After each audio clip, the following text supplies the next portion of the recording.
안녕하세요. 성공예감 이대호입니다.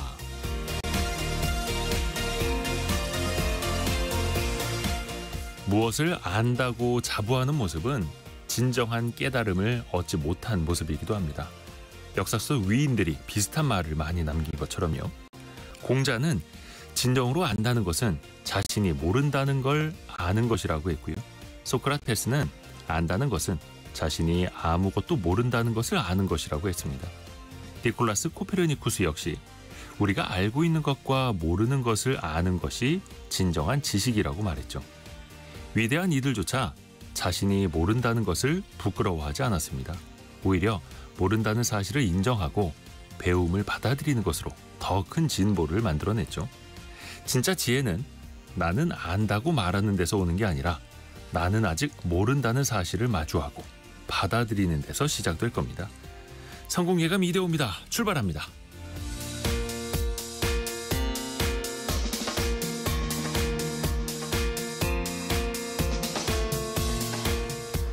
안녕하세요. 이대호입니다. 자, 5월 7일 수요일 아침입니다. 조금 요일 감각이 좀 부감각해졌다 그래야 되나? 좀 헷갈립니다. 월요일 같은 수요일 5월 7일 아침입니다. 자, 오늘도 여러분의 경제상식을 키워드릴 수 있는 또 선물도 보내드릴 수 있는 경제상식 퀴즈가 나갑니다. 오늘은 네 글자 외래어인데요. 패스트푸드점이나 커피숍, 영화관, 병원, 약국까지 요즘에는 딱 들어갔을 때 오히려 사람이 아니라 기계가 우리를 먼저 맞이하고 있습니다. 사업자 측면에서는 인건비 줄여야 하고 또 업무 효율도 높여야 하기 위해서 이 기계를 도입하고 있는데요. 그런데 이걸 또 이용하는 사람 입장에서는 좀 불편하기도 하죠. 특히 고령층이나 장애인, 외국인 등 이른바 디지털 소외계층 같은 경우에는 화면 글씨가 너무 작고 또 구성 자체가 복잡해서 불편을 호소하고 있는데요. 서울시가 조사를 해보니까요. 다른 사람의 도움 없이 혼자 사용하기 어렵다라고 답한 고령층의 비율이 65%를 넘기도 했습니다. 사람 대신 터치 스크린으로 주문, 접수, 발권 등을 처리해주는 무인 단말기, 이걸 뭐라고 부를까요? 네 글자로 보내주시면 됩니다. 처음에는 이 용어도 되게 낯설었는데요. 이제는 또 많이들 알고 계시는 것 같습니다. 궁전, 개방된 건물 혹은 현관을 뜻하는 페르시아어에서 유래가 됐다고 하는데요. 그 네 글자를 맞춰주시면 됩니다. 짧은 문자 50원, 긴 문자 100원이 드는 샵 9730 KBS 콩이 열려 있고요. 여러분이 이거 사용하신 경험담을 보내주셔도 더 좋을 것 같네요. 추첨을 통해서 다양한 선물 보내드립니다. 또 유튜브를 통해서도 언제든지 함께 하시죠. 성공예감 이대호입니다. 자주 검색하시면 성공이 가까워집니다.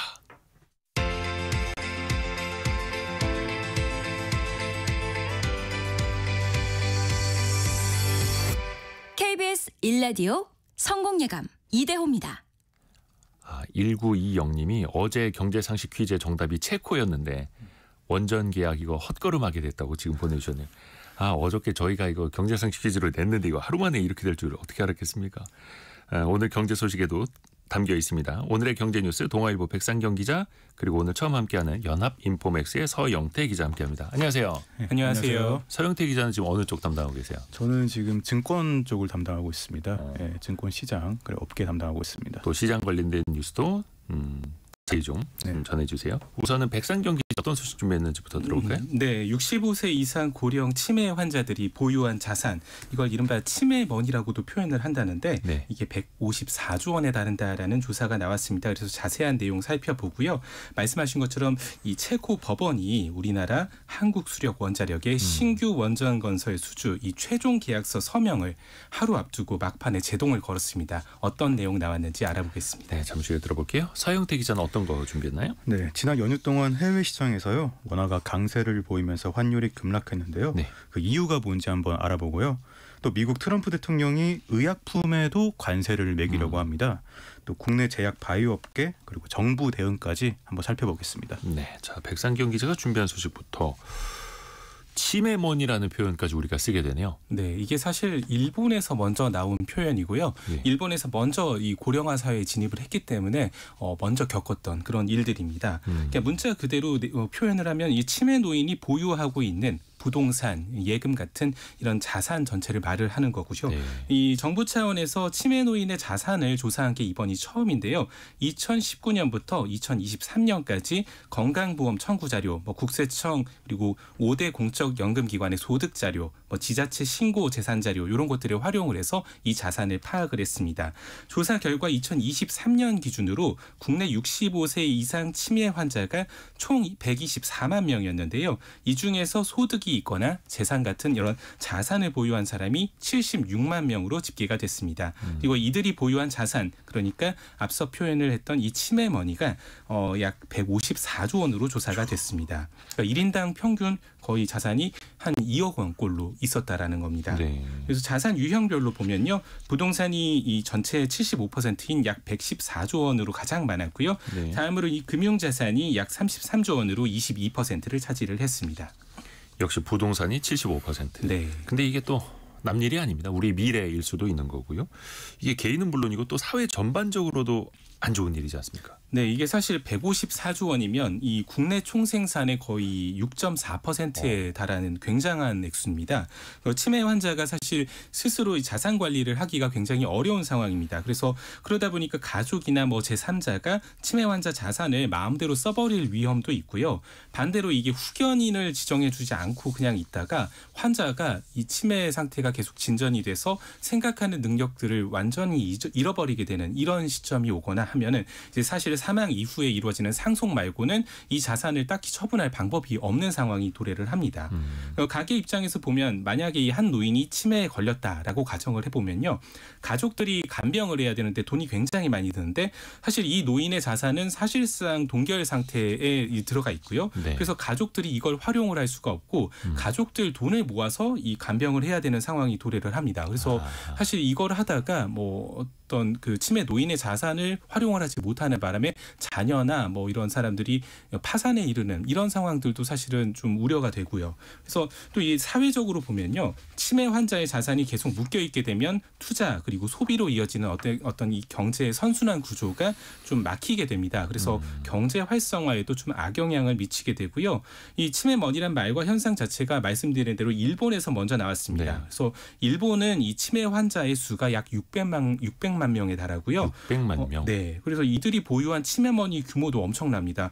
약 2천조 원에 달한다라는 이 얘기들이 나오고 있고요. 그래서 우리나라도 사실 이렇게 빨라지는 고령화 때문에 치매 노인이 급증하고 있는 상태인데 치매 머니의 규모도 굉장히 빠르게 늘어날 것으로 전망이 됩니다. 그래서 국내 치매 노인이 2030년이면 178만 7천 명, 그리고 2050년이면 396만 7천 명까지 증가할 것이다라고 예상이 되는데요.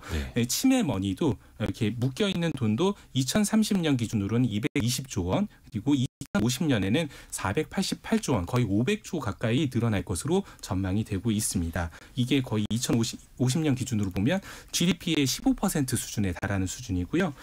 특히나 지금 우리나라가 문제가 되는 게 일본은 금융자산이 좀 비중이 높습니다. 근데 네. 우리나라는 고령층의 전체 자산 중에서 부동산이 차지하는 비중이 워낙 높습니다. 그래서 치매머니의 부작용이 좀 더 심각할 것이다라는 분석들도 나오고 있습니다. 이게 참 재벌들도 그 부친의 자산하고 경영권 때문에 막 서로 소송 걸고 막 이런 일이 네. 많았었잖아요. 부친이 이제 치매에 걸렸을 때. 이게 또 남일이 아니고 앞에 말한 것처럼 초고령 사회에서 또 우리가 마주할 수밖에 없는 일이기도 하고. 맞습니다. 이걸 제도적으로 어떻게 좀 준비를 해나가야겠네요. 확실히. 네, 여러 가지 제도적인 대응 방안이 거론이 되고 있습니다. 대표적인 제도로는 그러니까 정부나 공공기관이 수탁자가 돼서 이 자산을 관리해주는 공공신탁 제도가 있습니다. 싱가포르 같은 경우가 노인들이 정부 지원을 받아서 설립한 이 비영리 법인을 통해서 저렴한 금액으로 신탁 제도를 이용할 수가 있고요. 현재 국내에는 치매 노인 대상으로 한 공공신탁 제도가 없습니다. 그래서 이런 제도를 좀 벤치마킹을 할 필요가 있다라는 지적들이 있고요. 또 치매 공공 후견인, 치매 환자들에게 법원이 법적인 후견인을 지정하도록 하는 제도입니다. 이거는 국내에 좀 도입이 돼 있습니다. 그런데 네. 이용률이 턱없이 낮은 상태입니다. 이 이유를 보면요. 결국은 치매 환자와 소통하는 것 자체가 굉장히 힘든 일이고 시간이 많이 들어가는 일인데요. 이 활동비에 대한 지원은 적어서 공공 후견인을 구하는 것 자체가 쉽지 않다는 지적입니다. 그래서 이게 중앙치매센터에 따르면 이 제도를 시행한 게 2018년 9월부터인데요. 지난 지난해 말까지 누적해서 이 후견 심판 청구를 접수한 이런 건수가 680건 정도에 불과합니다. 매우 저조한 상태고요. 그래서 주요 이 선진국들이 사실 치매머니 관리를 위해서 다양한 제도를 내놓고 있습니다. 일본 같은 경우는 사회복지협의회와 비영리 법인, 은행이 함께 이 치매 노인의 자산을 관리해주는 복지 서비스를 운영하고 있고요. 치매 노인의 예금 통장이나 중요한 서류 같은 것들을 이런 기관들에 맡겨서 그다음에 기관에서 이제 은행을 찾았을 때만 이 치매 노인 돈을 좀 인출할 수 있도록 미리 약정을 해놓는 방식인데요. 이런 다양한 제도를 살펴서 우리나라도 좀 점차 대책을 마련해야 한다라는 목소리가 나오고 있습니다. 이게 사실 신체와 정신이 건강할 때 미리 준비할 수 있는 제도는 많이들 되어 있는데 네. 또 그걸 미리 또 준비하기가 현실적으로 또 네. 쉽지는 않은가 보더라고요. 서영태 기자에게 갑니다. 원달러 환율이 며칠 전에 1,370원대까지 떨어졌다가 오늘은 다시 80원대로 개장을 하고 변동성이 큽니다. 네, 맞습니다. 이 지난 연휴에 달러원 환율이 이제 우리 시장이 아니라 해외 시장에서 1,370원대로 떨어졌거든요. 그렇죠. 네, 우리 시장은 휴장을 했기 때문에 해외 시장에서 거래가 되는데 오늘 우리 시장의 연휴가 끝나고 9시에 개장을 했는데 1,383원대에 장 초반 출발했습니다. 네. 환율은 지난해 12.3 계엄 사태 이후에 1,400원대를 넘어섰잖아요. 네. 그리고 지난해 계엄 이후에 전국이 불안하면서 1,400원대 중반 이렇게 올라갔고 또 올해 들어서는 도널드 트럼프 대통령이 관세 전쟁을 하다 보니까 1,500원대까지 막 육박을 하면서 금융위기 이후 최고 수준까지 올라갔었습니다. 네. 그런데 현지 시간 5일에 뉴욕 시장에서 1개월 뒤 결제한 달러원 거래, 그러니까 선물환이 1,370원대로 지금 호가가 됐습니다. 네. 그러니까 연휴 전과 비교하면은 연휴 전에 1,400원 정도에서 우리나라에서 거래가 됐는데 한 30원 가량 떨어졌던 거죠. 예.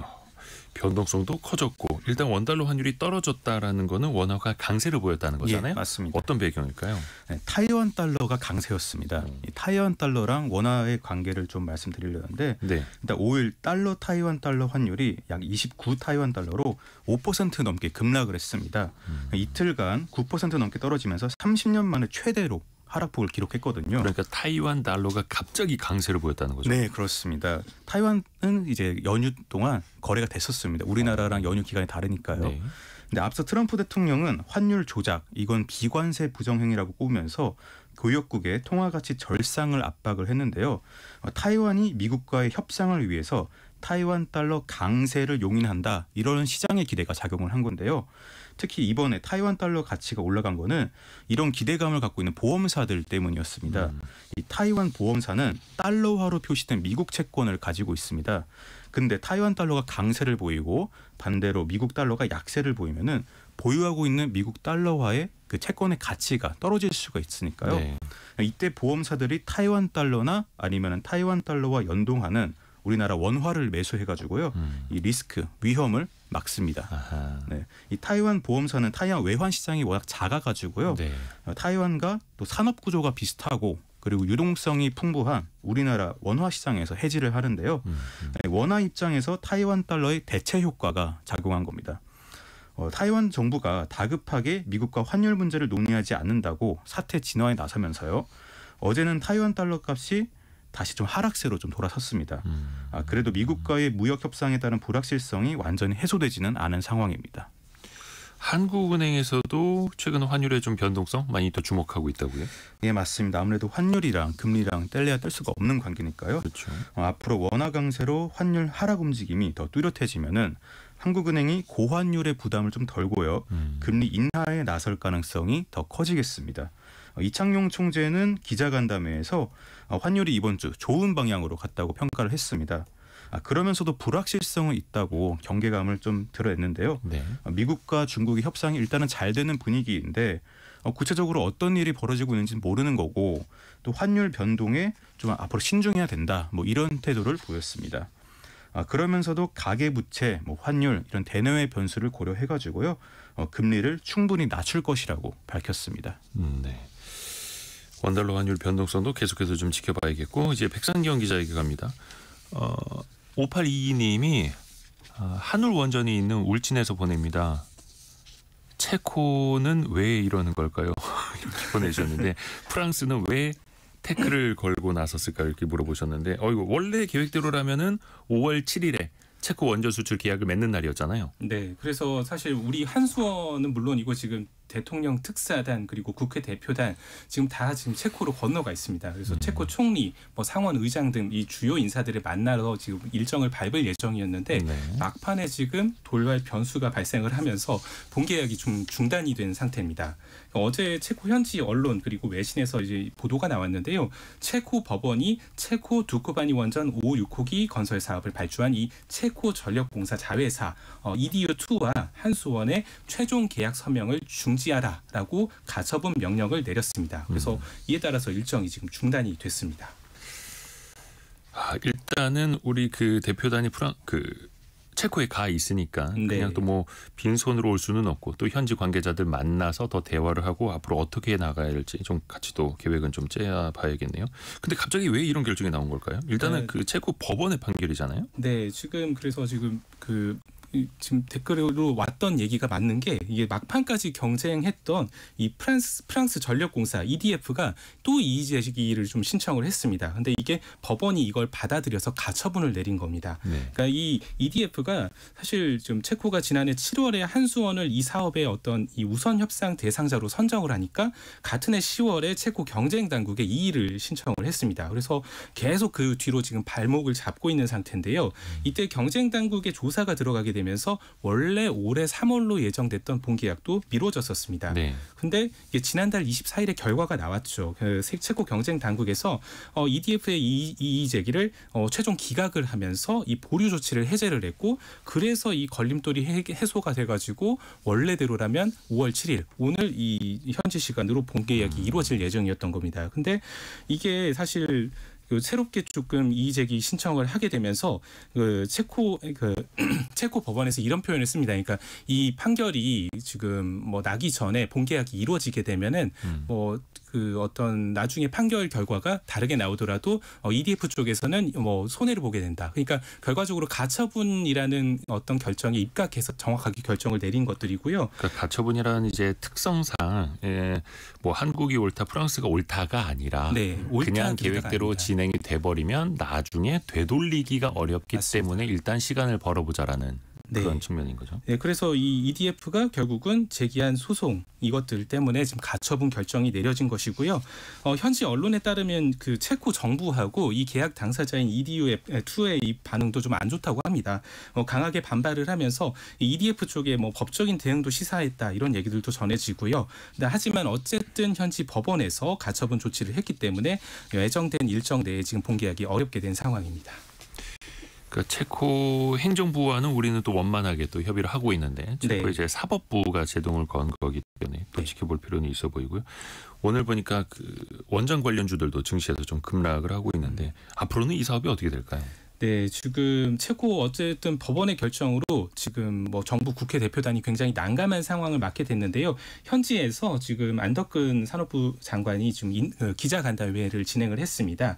어쨌든 기자간담회의 중요 내용은 메시지는 이 공식 계약 체결을 제외한 나머지 절차는 뭐 일정대로 예정대로 진행을 하겠다. 그러니까 현지에서 뭐 상원 의장을 만나거나 총리를 만나거나 이런 것들은 그대로 진행을 하겠고요.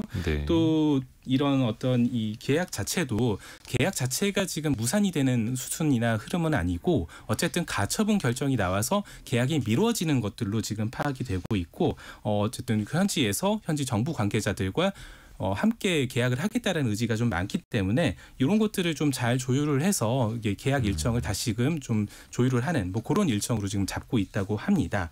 그런데 어쨌든 지금 양국의 좀 정치 일정이 조금 변수로 작용할 가능성이 있는데요. 한국이 지금 6월 3일 대선이 있잖아요. 그래서 정권이 한번 바뀌게 되고 체코 정부도 올 10월이면 선거가 예정돼 있다고 합니다. 그래서 어쨌든 양국의 정부가 좀 바뀌는 상황들이 있는데 이게 계약이 다시 일정이 잡히는데 어떤 영향을 미칠지는 좀 살펴봐야 될 것 같습니다.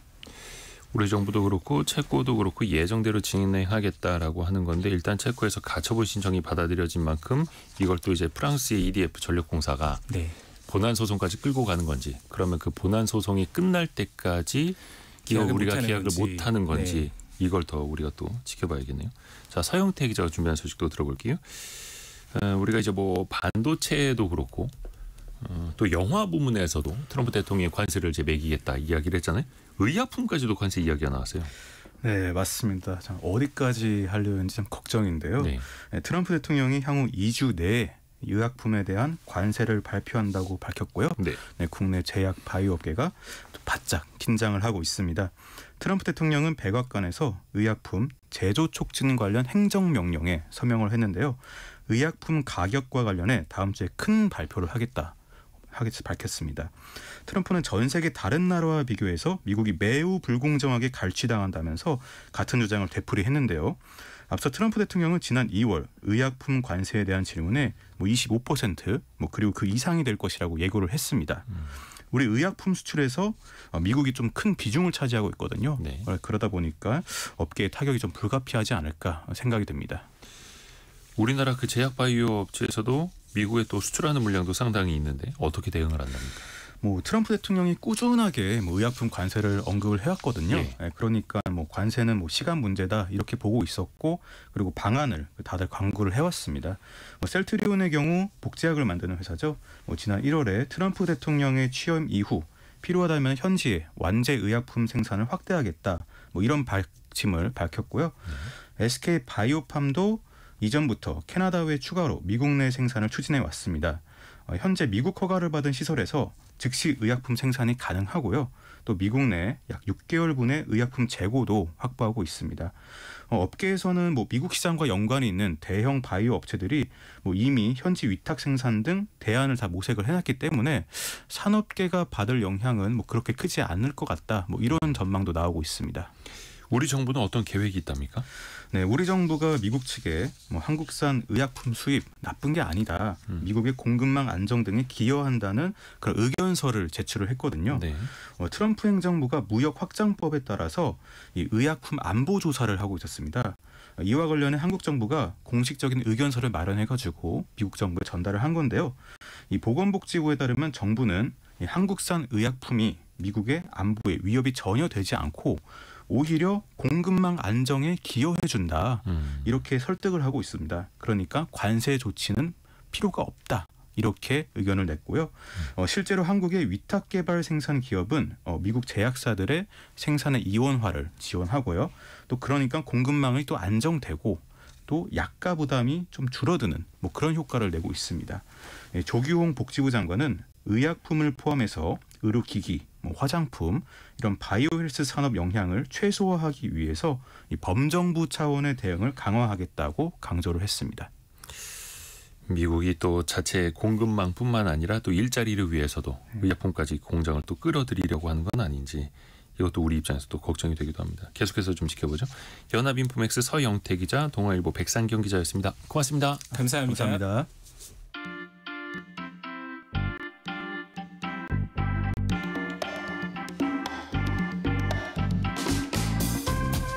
지금 여러분께서는 KBS 일라디오 성공예감 이대호입니다를 듣고 계십니다.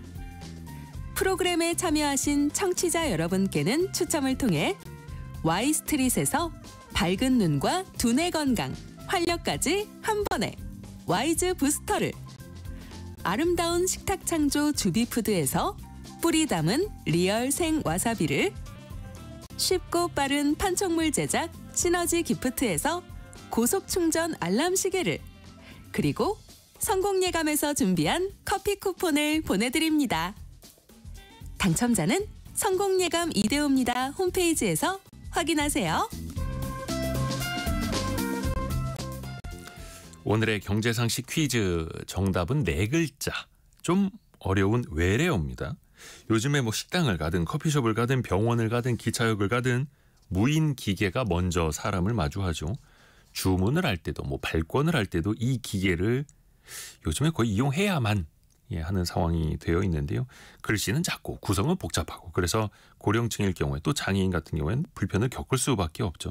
그래서 정부가 디지털 접근성에 대한 가이드라인을 발표하고요. 또 일부 지자체에서는 이와 관련해 조례를 제정하는 것도 추진 중인데요.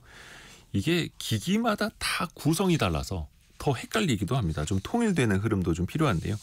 아무래도 또 운영자 입장에서는 인건비가 부담이 되니 이걸 또 도입하지 않을 수가 없고요.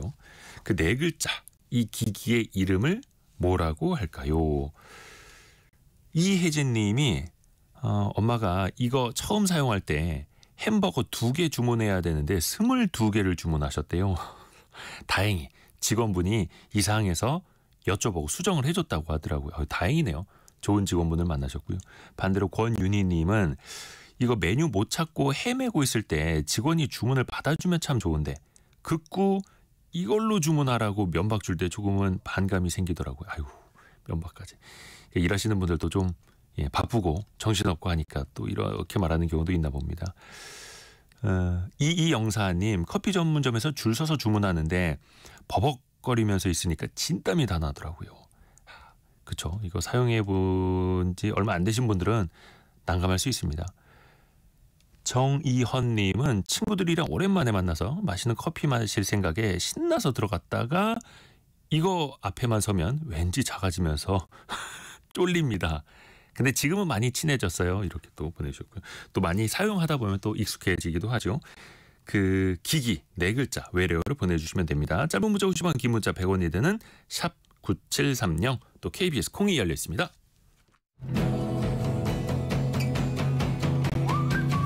오늘의 움직임에 주목하고 세상의 흐름을 놓치지 않습니다. 여러분의 내일을 응원하며 성공의 열쇠를 함께 찾아갑니다. 성공예감 이대호입니다. 금융 이해력을 더 높여야 한다라는 지적은 계속 나오고 있죠. 성인 2명 중에 1명은 틀리는 오답률이 가장 높은 문제가 있다고 합니다. 제가 한번 내드릴게요. 여러분 한번 맞춰보세요. KBS 콩이나 샵 9730으로 올려주셔도 좋고요. 자, 100만 원이 있습니다. 그런데 물가 상승률이 그대로예요. 물가 상승률이 그대로입니다. 그러면 내년에 살 수 있는 물건의 양은 어떻게 변할까요? 1번 많아진다. 2번 동일하다. 3번 적어진다. 물가 상승률이 그대로일 때. 자, 권혁중 경제평론가와 함께 우리의 금융 이해력을 점검해 보겠습니다. 안녕하세요. 네, 안녕하십니까. 네, 우리나라 그 국민들의 전반적인 금융 이해력이 수미 양가로 치면 양 수준이에요? 낙제를 간신히 벗어난 수준이라고요? 네, 맞습니다. 이 보면은 이제 금융감독원과 한국은행이 그 2024 전국민 금융이해력 조사 결과를 이제 발표했어요. 여기서 네. 말하는 이제는 금융이해력 나오는데 많은 분들이 좀 이게 금융이해력이 뭐냐 이렇게 물어보시더라고요. 그냥 건전한 금융생활을 위해서 뭐 금융지식, 금융행위, 금융태도 이런 것들을 이제는 좀 조사하는 겁니다. 네. 이거를 조사해봤더니 우리나라 성인의 금융이해력 점수는 65.7점 이렇게 나왔거든요. 그러니까 이게 2년 전보다 좀 폭이 좀 하락했습니다. 그래서 이게 약간 좀 떨어졌구나 이렇게 볼 수 있는데 다만 이런 건 있어요. OECD 그러니까 경제협력개발기구죠. 평균보다는 좀 높습니다. 그래서 일단은 금융 이해력이 2년 전보다는 소폭 하락했지만 그래도 뭐 OECD 평균보다는 높다 이렇게 보시면 되겠는데 예. 지금 금융 이해력을 봤을 때 3가지를 이제 조사를 해요. 금융 지식, 금융 행위, 금융 태도인데 금융 지식은 뭐 이미 여러분께서 많이 알고 있다시피 이자라든지 인플레이션 개념이라든지 분산 투자라든지 이런 걸 물어보게 되는데 1.9점이 좀 하락을 했습니다. 2년 전보다. 금융 행위는 뭐 예산 관리 어떻게 하냐, 신중한 구매 어떻게 하고 있느냐 이런 거를 점검하는 건데 한 1점 정도가 좀 하락을 했고요. 금융 태도는 상승했습니다. 돈에 대한 가치관을 물어보거든요. 네. 요거는 좀 상승을 한 부분이 있어요. 한 1.3점 정도가 이제 상승을 했는데 이게 좀 이번에 좀 설문조사에서 네. 서베이에서 좀 특징적인 게 20대 청년층, 그다음에 70대 노령층, 연소득 3천만 원 미만의 저소득층, 고졸 미만의 저학력층의 그 금융 이해력이 다른 세대보다 좀 상대적으로 낮은 것으로 좀 나왔습니다. 그래서 이게 점점 계층별 격차가 좀 확대되고 있다 이렇게 좀 생각을 해봅니다. 특히 이제 고령층 말씀하신 것처럼 70대가 경제와 금융에 좀 취약한 모습을 보이고 있는데요. 근데 사실 오랜 세월 동안 돈 벌고 모으고 소비도 오랫동안 하셨던 분들이잖아요. 왜 어려움을 느끼고 있을까요? 그러니까 이게 몇 가지가 있어요. 한 4가지를 꼽아봤는데 첫 번째로 금융 환경이 좀 급변했죠. 그러니까 과거에는 많은 분들이 공감하실 거예요. 현금, 예금 뭐 중심이었습니다. 그냥 은행 가서 돈 넣어놓는다 이런 거였다가 아시겠지만 요즘에는 뭐 복잡하잖아요. 금융 상품이. 그래서 이런 새로운 금융상품에 대한 이해가 좀 부족한 부분도 있고요. 네. 두 번째로는 금융교육 기회가 좀 부족하죠. 70년대, 70대 세대 같은 경우가 지금 나이가 70대이신 분들은 아마 제가 봤을 때는 금융교육을 받을 기회가 거의 없었을 거라고 좀 보거든요. 그냥 네. 돈을 벌고 그다음에 모으고 이제 쓰는 데만 좀 익숙한 세대이기도 합니다. 그러다 보니까 조금 상품에 대한 이해력이 좀 떨어질 수밖에 없고 세 번째로는 이제 고정소득이 좀 감소되고 그 자산 유동화가 좀 어려움이 있거든요. 무슨 얘기냐면 70대이신 분들은 다 은퇴를 거의 하셨어요. 그러다 보니까 이 정기적인 소득이 없습니다. 그러다 보니까 이제 좀 돈에 대한 관심도 좀 떨어지고요. 또 하나가 부동산 자산은 좀 있긴 있는데 이게 현금화가 좀 어렵잖아요. 내가 살아야 되는 곳이다 보니까 뭐 의료비 부담하면서 사실상 이제 돈에 대해서 조금 더 이해력이 좀 뭐 물론 갈급은 하나 더 필요는 하나 사실상 좀 활용할 수 있는 돈을 투자할 수 있는 여력이 없다 보니까 네. 관심이 떨어질 수밖에 없고 아하. 마지막으로 디지털 격차입니다. 네, 접근성 좀 부족하죠. 그래서 이런 것들이 좀 원인이 되고 있습니다. 또 반대로 20대도 점수가 낮았다고 합니다. 금융이해력. 네. 근데 사실 20대 같은 경우에 요즘 뭐 주식도 그렇고 가상자산도 그렇고 투자에 관심이 많지 않습니까? 그런데 금융이해력 점수는 떨어진다. 이유가 뭘까요? 이것도 아마 정말 많이들 공감하실 거예요. 20대 청년 같은 경우에는요. 네. 일단은 꿈은 되게 야무집니다. 꿈은 야무진데 이게 실력이 없어요 아직은. 왜냐하면 실전 투자 열풍이 좀 불긴 불었습니다. 막 주식 하시죠, 코인 하시죠, 뭐 ETF 좋다 그러니까 ETF 투자하시죠. 그러는데 직접 투자 경험은 많긴 많은데 금융의 기초가 사실상 어디서 배운 적이 없는 거예요. 그러다 보니까 사실상 이제는 장기 투자를 못 가시고 대부분 단기 수익에 좀 머물러 있는 분들이 굉장히 많으시거든요. 이게 첫 번째 이유라고 볼 수가 있겠고 두 번째로는 이게 검증되지 않은 정보를 너무 많이 보십니다.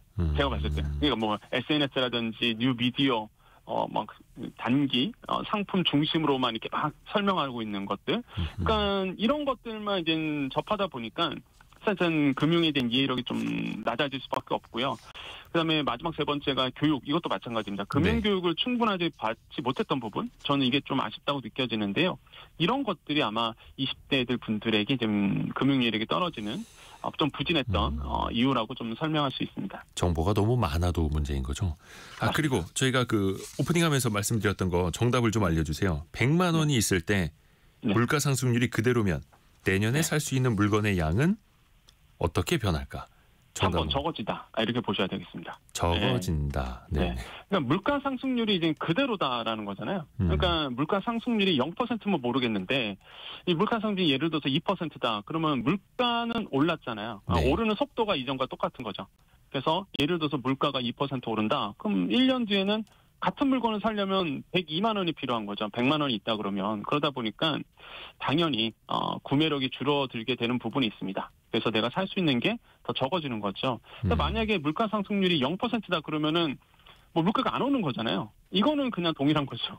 하지만은 표면 그대로 문자 그대로 본다 그러면 그러니까 물가 상승률이 그대로다. 상승은 되고 있으나 속도가 이전과 동일하다는 얘기다 보니 내가 살 수 있는 거는 좀 적어진다. 이렇게 보시면 되겠습니다. 4817님은 2번 동일하다라고 오답을 보내주셨네요. 물가 상승률이 그대로라면 살 수 있는 것 그대로 아닐까 이렇게 또 오답을 보내주셨는데. 그게 이해가 돼요. 어떻게 생각하시냐면 물가 상승률이 이제 0%인 경우는 2번이 맞죠. 그러니까 동일하다. 근데 이제는 사실상 우리나라 현실로 본다 그러면 거의 한 2% 물가 지금 나오고 있거든요. 그렇죠. 그래서 물가 상승률이 있는 0%가 아닌 상황에서 본다 그러면 일단은 적어진다가 맞죠. 그렇죠. 박현주님이 정확하게 보내주셨네요. 상승률이 그대로라면 상승은 하는 거니까 맞습니다. 같은 급여로 살 물건은 줄어드는 것 아닐까 정확히 알고 계시네요. 네. 이래서 약간 헷갈립니다. 그래서 이것도 꼼꼼하게 우리가 또 배워나가야 하는 거고 네. 그 저소득층이 특히 많이 헷갈려하는 개념이 이제 복리라는 개념이 있지 않습니까? 네. 목돈을 모아나갈 때는 사실은 복리가 참 필수 아닙니까? 맞습니다. 이게 복리를 알아야 이게 장기적인 투자했을 때 돈을 벌 수 있는데요. 네. 일단 복리의 개념은 어렵지 않습니다. 그러니까 원금뿐만 아니라 이자에도 이자가 붙는 방식 이렇게 이해하시면 되겠는데요. 네. 그냥 예를 들어서 이렇게 보겠습니다. 1,000만 원을 내가 가지고 있는데요. 이걸 3년 동안 제가 예금을 들 겁니다. 연 4% 이자를 준다고 가정했을 때에 네. 단리 같은 경우에는 원금에만 이자가 붙습니다. 그러면은 뭐 1,000만 원에서 4%니까 40만 원이고 이게 3년이니까 이제 120만 원. 이게 이제 이자일 거예요. 네. 그런데 복리는요. 이자에 이자가 붙는 방식이죠. 그러니까 처음에 갔을 경우에가 그러니까 이렇게 생각하시면 됩니다. 1년 후에는 일단은 40만 원이 이제 이자가 붙죠. 4%니까. 네. 거기에 그러면은 1,040만 원일 거예요. 그럼 1,040만 원에 대한 또 이자가 또 붙는 겁니다. 그래서 이렇게 생각하시면 돼요. 1.04를 곱하시면 됩니다. 계속 매년마다. 왜냐하면 4% 이자가 붙으니까. 그래서 결국에는 복리 이자가 단리보다 한 48,000원 정도가 더 붙거든요. 근데 이게 아마 그러실 거예요. 에게 뭐 1,000만 원에 대해서 1,000만 원 해봤자 뭐 48,000원 더 받는 거야? 그럼 복리 뭐 이게 좋지도 않네? 이러실 분들이 있어요. 근데 시간이 갈수록 복리는요. 이자에 이자가 붙다 보니까 네. 장기로 갈수록 엄청나게 금액이 커지거든요. 예를 들어서 이게 50년이 지난다. 지금 조건으로 본다 그러면 그럼 단리보다 이게 이자가 2배나 더 붙습니다. 그렇기 때문에 복리는 이렇게 생각하시면 돼요. 시간의 복리는 우리의 친구다. 이렇게 이해하시면 됩니다. 그래서 그렇죠. 시간과 복리는 굉장히 중요한 매칭을 할 수 있다. 그래서 장기적으로 봤을 때는 복리 투자가 훨씬 더 유리하다. 이렇게 보시면 되겠습니다. 사실 워런 버핏도 10대 때부터 투자를 했다고는 합니다만 지금 맞습니다. 가진 네. 그 자산의 90% 이상이 뭐 한 60대 중후반부터 번 게 대부분이라고 하는 거고요. 또 복리가 네. 그렇게 또 만들어준 거죠. 우리가 복리 효과를 체감할 수 있는 상품 어떤 게 있는지도 좀 알려주세요. 일단 일부 정기예금 상품도 있습니다. 대부분 가시면은 뭐 저축은행 쪽에 좀 많긴 많은데 이렇게 이름이 복리 정기예금 이런 게 있어요. 그러면 이런 거는 복리로 이자를 주는구나 이렇게 이해하시면 되겠고요. 그 다음에 이제 CMA 통장도 있죠. CMA 같은 경우에도 이제 복리 구조를 갖고 있습니다. 그래서 일복리로 이자를 이제 계산하게 되는데 이제 CMA 같은 경우에는 이제 증권사들이 보통 운영을 해요. 보통은. 네. 근데 이제 많은 분들이 그러실 겁니다. 아니 그럼 CMA 통장이 이게 일복리라 그러면 이거 하면 좋지 않나?라고 생각하실 텐데 이게 인기가 뭐 활용하실 분들은 활용하시겠지만 인기가 이렇게 많지 않은 이유가 너무 낮아요 이자가. 그래서 이게 사실상 그 복리를 해도 사실 이렇게 운영하시는 분들은 그렇게 많지 않은 것 같습니다. 현실적으로 본다 그러면. 그 다음에 이제는 IRP가 있죠. 개인형 퇴직연금도 마찬가지인데 요거는 또 오해를 많이 하시는 게 이 자체가 복리가 아니라 그냥 담는 그릇이잖아요. 네, IRP는. 그래서 네. 내가 그 상품을 어떤 걸 담느냐 거기에 이제 복리 상품을 담느냐에 따라서 복리 효과가 이게 나오게 되는 거죠. 뭐 이런 식으로 해서 이제 복리 상품들이 좀 있다 이렇게 보시면 되겠습니다. 시간도 중요합니다만 이자율 자체도 중요한 거고요. 맞습니다. 또 우리나라는 부동산 쪽에 이제 자산 비중이 너무 많잖아요. 70% 이상이. 네. 또 고령층일수록 또 그러하고요. 이 포트폴리오라는 개념도 되게 중요하죠. 네. 그래서 포트폴리오를 어떻게 짜느냐가 가장 이제 중요할 것 같습니다. 네. 그래서 일단은 포트폴리오에 자산군으로 이제 분산하는 케이스도 있고요. 제가 몇 가지를 좀 말씀드릴게요. 이제 자산으로 해서 분산하는 경우가 있습니다. 예를 들어서 뭐 주식 50%, 채권 20%, 원자재 10% 이런 식으로 해서 자산 형식으로 할 수도 있고요. 그 지역으로도 분산할 수 있습니다. 예를 들어서 내가 국내외 자산을 좀 나눠서 한국 주식 30%, 미국 주식 30%, 신흥국 ETF 10% 이런 식으로 좀 나눠서도 할 수 있고요. 또한 산업 섹터별로도 할 수 있어요. 예를 들어서 IT 쪽이 20%, 소비재 15%, 헬스케어 15% 이렇게 좀 많이 갖고 가시거든요. 이런 것도 괜찮고요. 시간 분산 아까도 말씀드렸죠. 이게 한 번에 몰아서 사지 말고 또 나눠서 매수하는 방식도 있습니다. 그래서 포트폴리오를 짜는 방식은 굉장히 좀 다양한 방식으로도 이제 짤 수 있다라는 거. 다만 중요한 건 그겁니다. 일단 내가 보수적인지 공격적인지를 먼저 성향 파악을 꼭 하셔야 된다라는 거. 안정형이냐, 균형형이냐, 공격적이냐 이거를 좀 본인이 스스로 아셔야 됩니다. 본인 투자 성향을. 그래서 이걸 먼저 알고 포트폴리오를 좀 나눠보시는 것도 이제 좋을 것 같습니다. 또 나이대에 따라서 또 중요하지 않습니까? 또 네. 고령층이 또 공격적으로 투자하시면 안 되는데 요즘에는 고령층 분들도 주변에서 막 가상자산 부추기는 사람들도 있고 해가지고요. 네. 그런 것도 조심해야죠. 이거 5가지를 좀 체크리스트 드릴게요. 네. 재무 관리했을 때. 예. 첫 번째 수입 지출 파악해야 됩니다. 그래서 현금으로 먼저 점검하시고 두 번째 부채 현황 점검하시고요. 내가 대출이 뭐가 있는지 성향이 어떻게 되는지 그다음에 세 번째가 자산 구조를 점검하시고 그다음에 네 번째가 재무 목표를 꼭 설정하시고요. 마지막으로 이제는 보험 쪽도 이제 점검 한번 해보시는 거 이런 것도 나쁘지 않습니다. 그래서 이렇게 5가지 제가 좀 말씀드렸는데 이런 걸 한번 체크해 보시라는 거죠. 이게 보통 우리가 그 재무 관리했을 때 기본적인 방식이거든요. 그래서 제가 알려드린 5가지를 한번 체크해 보시기를 권유드리겠습니다. 이게 뭐 한숨 나오는 일이 아니라 그냥 평소에 자주 또 해야 하는 일이기도 맞습니다. 하죠. 또 재미를 또 붙여야 되는 거고요. 네. 권혁중 경제평론가와 함께했습니다. 고맙습니다. 네, 감사합니다. 라디오 정보센터 다녀옵니다. 체코 원전 수주 계약 체결을 하루 앞두고 체코 법원의 제동으로 체결이 무산된 데 대해 안덕근 산업통상자원부 장관은 수주 계약 절차에 문제가 없는 만큼 본안 소송에서는 큰 문제가 없을 것이라는 입장을 밝혔습니다. 한국수력원자력은 경쟁사의 계약 방해 시도에 유감을 표현했습니다. 전국을 돌며 민심을 청취 중인 더불어민주당 이재명 대선 후보가 오늘 전북, 충남 지역을 방문해 시민들을 만납니다. 민주당은 국회 행안위에서 허위사실 공표죄 조항을 손질하는 공직선거법 개정안을 처리할 예정입니다. 국민의힘 김문수 대선 후보가 오늘 무소속 한덕수 예비 후보와 만나기로 했습니다. 또 대선 후보의 당무 우선권을 발동하겠다며 단일화 찬반 여론조사를 중단하라고 요구했는데 당 지도부는 여론조사를 그대로 진행하겠다고 밝혔습니다. 미국의 3월 무역 적자가 1,400억 달러를 넘어서며 사상 최대를 경신했습니다. 트럼프 대통령의 상호 관세 발표를 앞두고 기업들이 주문을 앞당겨 수입을 늘렸기 때문으로 풀이됩니다. 지금까지 라디오 정보센터 뉴스 정한나였습니다. 어린이날, 어버이날 그리고 21일이 부부의 날이라고 하고요. 가정의 달답게 뭐 유통업계가 또 가족을 주제로 한 마케팅을 많이 내놓고 있는데요. 특히 Z세대 사이에서도 가족 관련된 콘텐츠가 인기라고 하는데요.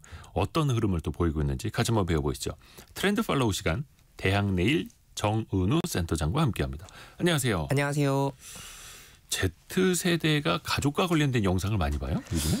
그렇습니다. 요즘 Z세대 사이에서 뜨는 컨텐츠 공통점이 바로 가족애인데요. 가족사랑 컨텐츠인데 실제로 SNS에서 가족과 함께하는 컨텐츠가 수백만의 조회수를 기록하고 있습니다. 혹시 세숫대야 챌린지라고 들어보신 분 계실지 모르겠는데 네, 간단하게 설명드리면 세 딸이 세숫대야에 이렇게 얼굴을 살짝 묶고 있고 질문에 해당하는 답에 딸의 얼굴을 아버지가 세숫대야에 살짝 이렇게 담그는 챌린지인데 가령 이런 겁니다. 제일 살림 잘할 것 같은 똘똘한 딸이 첫째다라고 하면 첫째 얼굴을 살짝 담그고 물속에다 담그는 거예요. 네. 뭐 이렇게 살짝 이렇게 하는 거고 제일 끼가 많았던 뭐 키우면서 이런 녀석은 둘째다라고 하면은 뭐 이런 건데 이거 재밌겠다라고 하면서 해보고 싶다라는 댓글들이 많이 달렸고 뭐 그 외에도 손녀가 할아버지 할머니들의 모든 그 가족들의 옷을 입어보는 이런 뭐 일종의 룩북이라고 할까요? 이런 컨텐츠들도 꾸준히 사랑을 받고 있습니다. 저도 그 세숫대야 챌린지 처음 해보고 한참 웃었네요. 네. 근데 되게 따뜻해 보이기는 해요. 맞아요. 네. 또 왜 TV나 드라마에서도 네. 가족을 주제로 하는 것들 정말 많지 않습니까? 있었죠. 뭐 슈퍼맨이 돌아왔다도 대표적이고.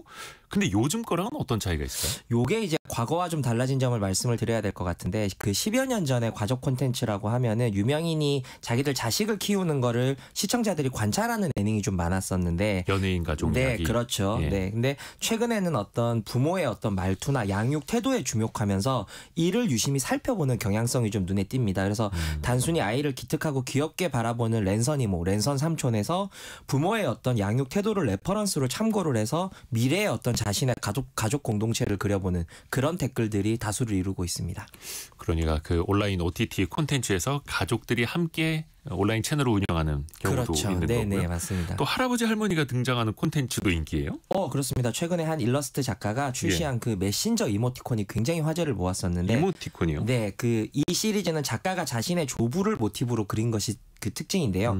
작가가 이제 이모티콘을 출시하면서 실제로 할아버지와 주고받은 그 카톡 메시지를 공개를 했는데 그 대화도 역시 유쾌해가지고 굉장히 인기가 많았었고 또 이 젊은 분들 같은 경우가 이제 아무래도 부모님들이 그 어린 시절에 맞벌이를 많이 하셨다 보니까 Z세대가 그 길고 짧은 기간의 차이만 있을 뿐이지 조부모들 손에 양육된 경험들이 많거든요. 그래서 어린 시절이 또 생각나서 이런 컨텐츠들을 많이 본다라고 이야기를 했었고 그래서 이제 이런 컨텐츠들이 대부분 조부모님 부모님들의 손주 사랑에 대한 내용들이 이제 주로 일을 이루고 있는데 가령 그 96세 할아버지가 20살 손녀를 위해서 집밥을 정성스럽게 만드는 브이로그라든지 그리고 등교하는 손녀가 추울까봐 할머니가 따뜻한 옷이나 장갑을 챙겨주는 모습이 담겨 있는 그 짧은 영상 모음집 같은 것들이 대표적인데 앞서 제가 설명드렸던 손녀의 등교 영상 같은 경우는 조회수가 560만 회를 기록하기도 했습니다. 네. 이게 어떻게 보면 이제 고령의 할아버지 할머니와 같이 사는 모습을 손주들이 찍어서 올려주는 그렇습니다. 거죠. 편집도 네, 해주고 네, 손주들은 네, 그런 거 네, 많이 네. 하니까. 그 박막내 할머니도 손녀랑 같이 시작했다가 그렇게 그 원조라고 성공하신 할 수 거잖아요. 있겠죠. 네, 그렇죠. 네. 또 하나가 현실 남매 콘텐츠도 재미있다고요. 이게 가수 악동 뮤지션 대표적인 네. 사례이기도 한데 네, 일반인들도 이렇게 콘텐츠를 만들어요? 아마 뭐 여기 청취자분들도 형제자매가 있으신 분들은 많이 티격태격 하시면서 잘하셨을 텐데 형제자매들이랑 이게 이제 콘텐츠로서의 재미를 굉장히 주고 있고 지난해는 아예 그 연애남매라는 예능 프로그램까지 등장을 해서 친남매들의 썸을 지켜본다라고 하는 컨셉트로 이제 좀 화제가 됐던 프로그램이 있었는데 예를 들어서 우리 오빠가 연애하는 거, 네, 우리 여동생이 내 여동생이 네. 소개팅하는 거 지켜보는 네, 거 그런 건데 이제 요즘에 이제 그걸 좀 넘어서서 이제 남매가 같이 먹방을 찍거나 또 이제 늦둥이 남동생을 누나가 촬영해서 화제가 되는 영상도 있는데요. 특히 이 막둥이 친구가 형을 대하는 모습과 누나를 대하는 태도가 완전히 달라서 또 화제가 되기도 했습니다. 그래서 뭐 예를 들면 형은 되게 좀 틱틱거리면서 대하는데 누나한테는 굉장히 살갑게 대한다라거나 이런 것들이 이제 시청자들한테 좀 재미를 좀 주고 있고 이런 영상들이 아무래도 대부분 다자녀 가구라는 특징이 좀 있는데요. 그래서 인터뷰를 해보면 아무리 그 형제 자매라고 하더라도 성인이 되면 사회생활을 하면서 그 만나기 좀 어려운 게 사실이지 않습니까? 그래서 이제 이런 것들이 어린 시절이 좀 그리워진다라는 답도 있었고 또 혼자 자란 외동들이 좀 많은 사회다 보니까 그들한테는 대리만족과 호기심을 안겨준다라고 하는 응답도 인터뷰들부터 많이 응답이 있었습니다. 아, 이런 영상 속에서 다자녀 가구가 등장을 하면 약간 나의 일은 아니지만 그렇죠. 살짝 동경이 되기도 하고. 맞습니다. 예전에 드라마에서 대가족이 많이 등장을 했잖아요. 아, 그렇죠. 드라마 시리즈에서. 네. 근데 요즘에는 아, 그거 있구나. 독수리 오영재를 부탁 이런 것처럼. 네. 이제 좀 뜨문뜨문 나타나기는 합니다. 맞습니다.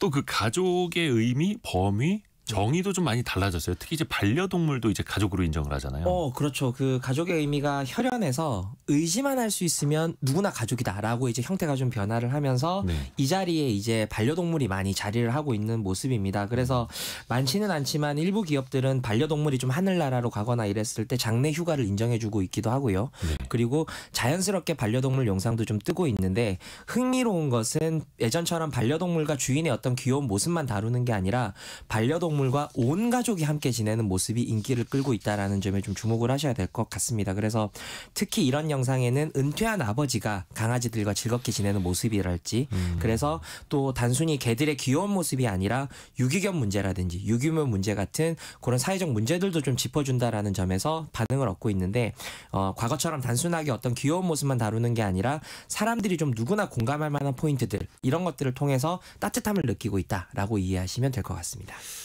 사실 그 반려동물은 그 귀여운 모습만 찍어서 올려도 어느 정도 반응은 어느 정도 있죠. 네. 그렇죠. 그런데 거기에다가 같이 이제 공감할 수 있는 메시지까지 담는다는 맞습니다. 거예요. 다양한 모습도 또 필요한 거고 네. 사람들은 그걸 보면서 또 가족애를 같이 느끼는 거예요. 그렇습니다. 동물을 보면서도. 또 하나 요즘에는 결혼을 다들 이제 늦게 하고 네. 아예 안 하려고 하는 이제 비혼주의자도 좀 생겨나다 보니까 이것도 이제 콘텐츠 형태로도 반영되지 않을까요? 그렇습니다. 이미 이제 한국 사회가 전통적인 혈연 중심에서 아무래도 다양한 가정의 형태로 좀 변화를 하고 있다 보니까 네. 가령 이제 뭐 역대 최대 규모의 1인 가정이라든지 그리고 저출생 고령화 사회로 진입한 것 그리고 초혼 연령의 지체 이런 것들이 결혼하지 않고 아이를 출산하는 가구까지 너무 이렇게 다양한 형태로 이제 가족 형태가 등장하고 있다 보니까 이 어떤 결혼한 이성이나 친족만을 가족이라고 여기는 인식이 옅어진 것도 사실입니다. 그래서 이런 상황이다 보니까 2030 세대를 중심으로 가족 개념을 좀 확대하고 그리고 달라진 어떤 시대상을 반영해서 꼭 다인 가구나 혈연 중심이 아니어도 제도적 혜택에서 소외하지 않도록 좀 정책이나 이런 것들을 마련했으면 좋겠다라고 하는 의견도 드러나고 있는 현실입니다. 네. 뭐 미혼부 같은 경우에도 당당하게 또 그 영상 콘텐츠를 만드는 그렇죠. 경우도 이제 네, 또 네. 나타나고 있고 맞습니다. 또 어떻게 해야 또 슬기롭게 혼자서 애를 잘 키울 수 있는지를 또 지식을 공유하는 맞습니다. 그런 레퍼런스 순기능도 영상들도 있고요. 많이 나오고 있습니다. 또 왜 결혼을 안 하더라도 저런 부부라면 나도 결혼을 해보고 싶다. 네. 이렇게 마음 먹을 만한 콘텐츠도 있지 않습니까? 네, 그렇죠. 혹시 그 인생 녹음 중이라는 채널을 들어보신 분 계실지 모르겠는데요. 부부의 실제 대화를 녹음한 뒤에 이를 다시 창작 애니메이션으로 재현한 짧은 영상 채널인데 네. 이 부부의 유쾌한 티키타카가 결혼을 이 시청자들로 구독자들로 하여금 긍정적으로 생각하게 할 만큼 큰 사랑을 좀 얻고 있습니다. 여기서 알 수 있는 점은 젊은 세대가 이런 영상들을 그냥 재미로 보고 끝나는 것이 아니라 어떤 삶을 결정할 때 이런 영상을 그 인생의 어떤 결정에서 참고 요소로까지 활용하고 있다라는 사실인데 이런 영상의 댓글을 보시면 대부분 결혼해서 대화가 통한다라는 건 이래서 참 중요하구나라고 하거나 저게 반려인으로서 굉장히 올바른 자세와 태도인 것 같다라고 하는 것들 그래서 공부가 된다라고 하는 댓글들을 아마 다수 발견하실 수 있을 겁니다. 그렇죠. 그러니까 인생의 동반자와 평생을 함께하는 거. 그렇죠. 그것을 또 보여주고 있는 거죠. 네. 그래서 또 인기도 있는 거고요. 맞습니다. 청년들이 어떻게 보면 이제 랜선 가족을 찾는 거잖아요. 네. 이런 흐름은 계속될까요? 네, 뭐 이런 랜선 혈연, 뭐 와이파이 가족 이런 것들이 이제 당분간은 굉장히 많이 이어질 것으로 보이는데요. 네. 이제 눈물을 넘어서 통곡하게 만들었다라고 하는 그 폭삭소가수다라는 드라마의 열풍이라든지 예. 그리고 이 자리에서도 제가 설명을 드렸었는데 부모님의 어떤 필체를 추억하기 위해서 법원까지 가서 출생신고서를 떼보는 20대 친구들이랄지 맞아요. 이런 모습들이 가족 콘텐츠의 인기가 좀 이어질 것으로 예상케 하고 아무래도 또 우리 사회 역시도 저출생 고령화 사회로 진입하면서 이 세대 갈등의 해결에 대한 관심이 굉장히 커질 것이기 때문에 이런 컨텐츠들에 대한 관심도는 높아질 거고 아무래도 좀 현실이 팍팍해질수록 앞서 설명드렸던 것처럼 현실에서 내가 경험해보지 못했던 관계 컨텐츠에 아마 많이 반응하지 않을까라고 하는 생각을 좀 하게 됩니다. 네. 그렇죠. 이제 간접적으로도 보고 또 그렇습니다. 직접적으로도 또 가족이 되어보고요. 네. 대학내일 정은우 센터장이었습니다. 고맙습니다. 고맙습니다. 오늘 우리 증시는 좀 보합권에서 좀 혼조되고 있는데요. 한 달 전까지만 하더라도 막 코스피가 2,300선 장중에 무너지고 했었는데 이제 얼추 2,600선을 향해 가고 있습니다. 2,573 가리키고 있는데요. 이렇게 또 빠르게 회복하는 증시 또 그런데 변동성은 여전하기도 하고요. 어떻게 대응을 해야 할지 2부에서는 투자 전략을 같이 한번 들어봅니다. 잠시 뉴스 들으시고요. 10시 5분에 금방 다시 뵙겠습니다.